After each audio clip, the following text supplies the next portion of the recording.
أعوذ بالله من الشيطان الرجيم بسم الله الرحمن الرحيم الحمد لله الصلاة والسلام على رسول الله وعلى آله وأصحابه ثم أما بعد السلام عليكم ورحمة الله وبركاته برادران و خواهران و شنوندگان و بینندگان محترم، الحمدلله که ما و شما از کتاب بناء الاطفال مختصر بناء الافعال، از این کتاب، از کتاب بابهای صرفی یک درس گرفتیم، یعنی باب یکم را گرفتیم و امروز باشد انشاءالله الباب الثانی، باب دویم را خواهیم گرفت. باب دویم ما و شما از همون بابهای ثلاثی مجرد هست، زیرا که 22 باب را ما و شما تقسیم کردیم به 4 قسم. 6 قسم اولش ثلاثی مجرد بود. از 6 ثلاثی مجرد یکمش را گرفتیم که نصر ینصر بود و باب دوم ثلاثی مجرد این باب می باشد چطوری که شما می بینید. می بینیم که صاحب کتاب درباره باب دوم چی می گوید. در صحیفه دوم، هر کسی که این کتاب را دارد صحیفه دوم در صحیفه دوم در باب دوم صحبت میکند. میگوید که الباب الثانی، باب دوم، وزنه فعل یفعل.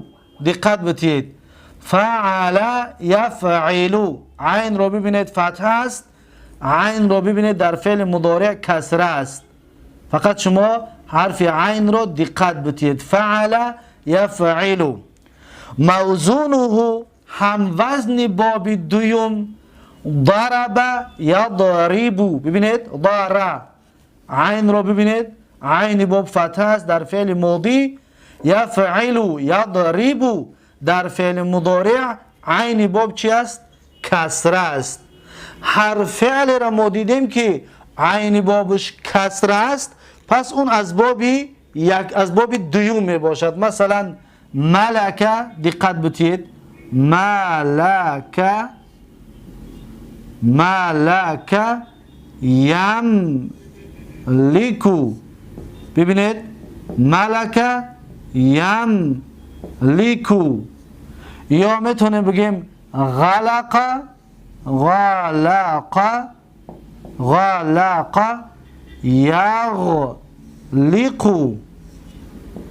یغلقو. پس اینها هم از باب چی هستند؟ از باب یکم هستند. از کجا فهمیدیم؟ دقت بتید، صاحب کتاب میگوید و علامته. اکنون ما از کجا دانستیم این از باب دوم است؟ همه اینها از باب دوم است. از کجا فهمیدیم از باب دوم است؟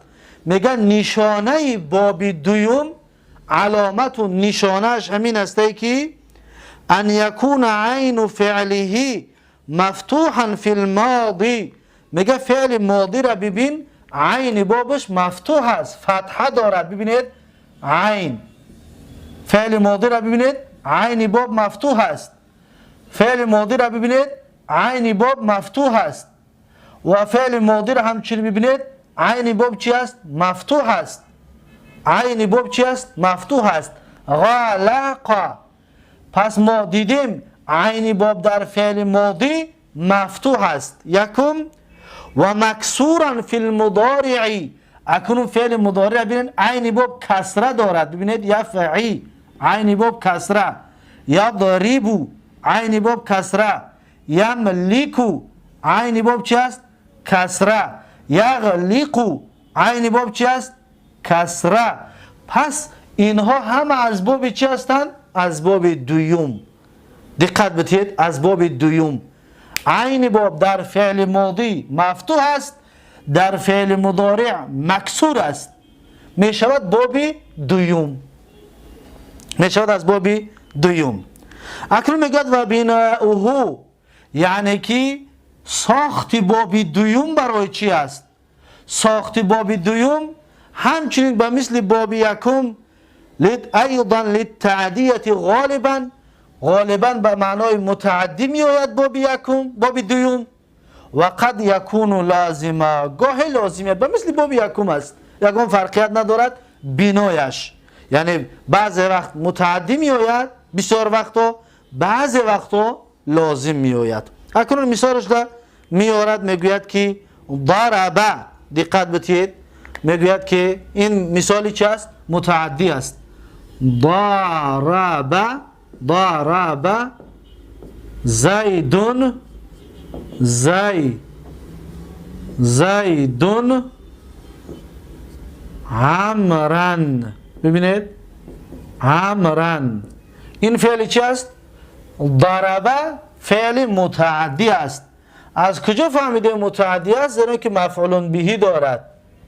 به خاطر آنه که مفعول به دارد، این ضربه فعل چی است؟ فعل متعدی است. ضربه فعل ماضی، ضربه یعنی زد، زیدون کی زد؟ زید زد. کی را زید؟ عمر را زد. پس عمر مفعول به ضربه هست. این فعل متعدی. و فعل لازم و مثال لازمی، صاحب کتاب برای لازم مثال میارد، میگوید که جلسه، دقت بتید، جلسه زیدون، جلسه زیدون. پس جلسه فعل لازم است. از کجا فهمیدیم لازم است؟ از همینه که مفعول به ندارد، به مثل ضربه مفعول به که ندارد فعل لازم است. پس جلسه زیدون، نشست زید، واقع شدگی است نشستن در بالای که در بالای زید. چطوری که در اینجا همون قاعده درس گذشتگی ایستادگی است. یعنی این را باید شما حفظ کنید. فعل متعدی چی است؟ هو ما یتجاوز الفاعل الى مفعول به، یعنی فعل متعدی است که فاعل را گذشت و به مفعول به رسید. ببینید و مفعول به در رسید، لیکن این جلسه فاعل را نگذشته است. ببینید فاعل را نگذشت، بلکه در بالای کی واقع شد؟ در بالای فاعل.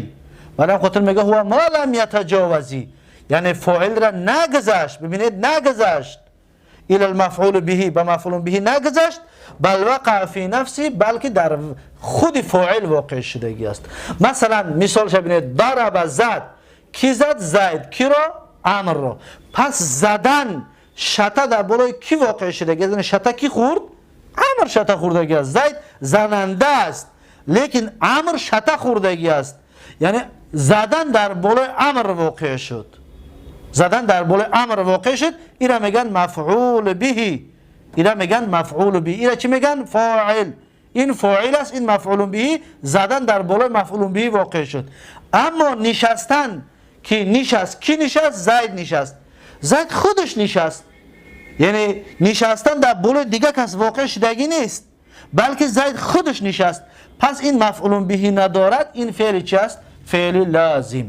پس ضربه از باب دویوم است، متعدی. جلسه از باب دویوم است، متعدی. پس جلسه میگیم یجلسو، زیرا اینکه عین بو باید کسره باشد. یجلسو، اگر یجلسو بگوی غلطه، یجلسو بگوی غلط است، باید بگوی یجلسو. این هست باب دویوم از 22 باب صرفی. اکنون اعراب همین کلمه ها را کردگی هستیم. ضرب فعل ماضی مبنی علی الفتح، در اینجا نوشتگی است. فعل ماضی مبنی علی الفتح لا محل له من الاعراب. زید فاعل مرفوع علامت رفع الضمه الظاهره، عمرا مفعول به منصوب و علامت نصب الفتحه الظاهره. با همچنین جلس فعل ماضی مبنی علی الفتح لا محل له من الاعراب. زید فاعل مرفوع علامت رفعه الضمه الظاهره. این مفعول به ندارد، زیرا که این فعلی چی است؟ فعلی لازم است. پس این اعراب چطوری گفتیم که این اعراب اصلا از علم نحو است، لیکن در صرف بنده در اینجا جاش کردم.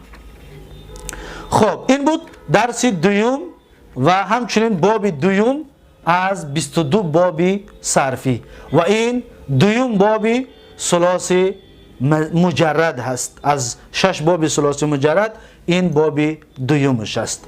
اکنون باب دویوم که را به پایان رسانیدیم، پس بیاید میبینیم که فعل ماضی، اون 12 چیزی که عرب اشتقاق میکنن از ضرب یضربو، چطوری که ما شما در بدون این را خواندگی هستیم، این را دیگر میدونیم. فعل ماضی چی است؟ ضرب. دقت بتید، فعل ماضی میشود که ضرب ضرب. فعل مضارع يضرب يضرب. اسم فاعل ضارب، همون چیزی که در بدون خوندگی بودیم همون چیزا. اسم مفعول مضروب، ببینید مضروب. فعل جهد لم يضرب لم يضرب لم يضرب. فعل نفي لا يضرب لا يضرب. امر باشد يضرب يضرب. نهی باشد لا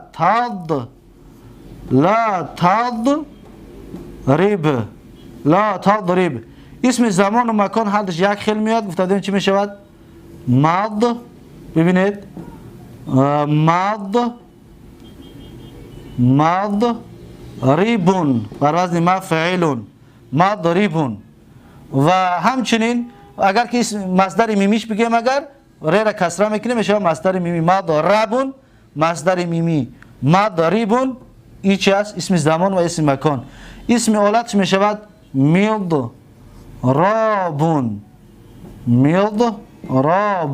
بر وزن مفعول. اسم تفضیلش میشود اضرب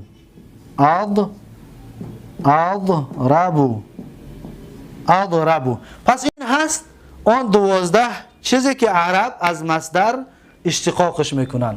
ضربه 14 صیغه دارد، معلوم، و 14 صیغه مجهول. این را تکرار کنیم. ضربه 14 صیغه. یضربو همچنین 14 صیغه دارد. یضربو یضربون یضربون تا آخرش. ضاربون 6 صیغه دارد. ضاربون ضاربونی ضاربون 6 صیغه. مضروبون همچنین 6 صیغه. مضروبون مضروبانی مضروبون. لم یضرب فعل جهد 14 صیغه دارد. لم یضرب لم یضربوا لم یضربوا تا آخرش.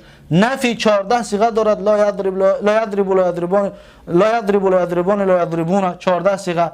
امر 6 صیغه دارد. اضرب اضربا اضربو اضربی اضربا اضربنا. و نهی چند صیغه دارد؟ نهی 8 صیغه دارد معلومش.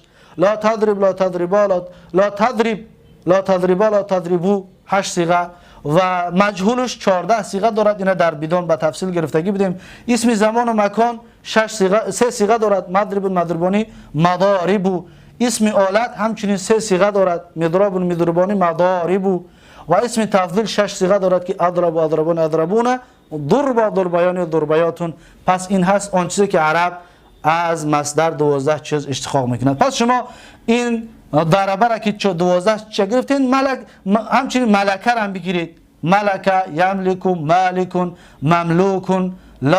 لم یملک لا یملک املک لا تملک مملک. اسم زمان و مکانش مملکون مملاکون املکو اسم تفضیلش. یا غلقه را بگیرید. غلق یغلق غالق مغلوق.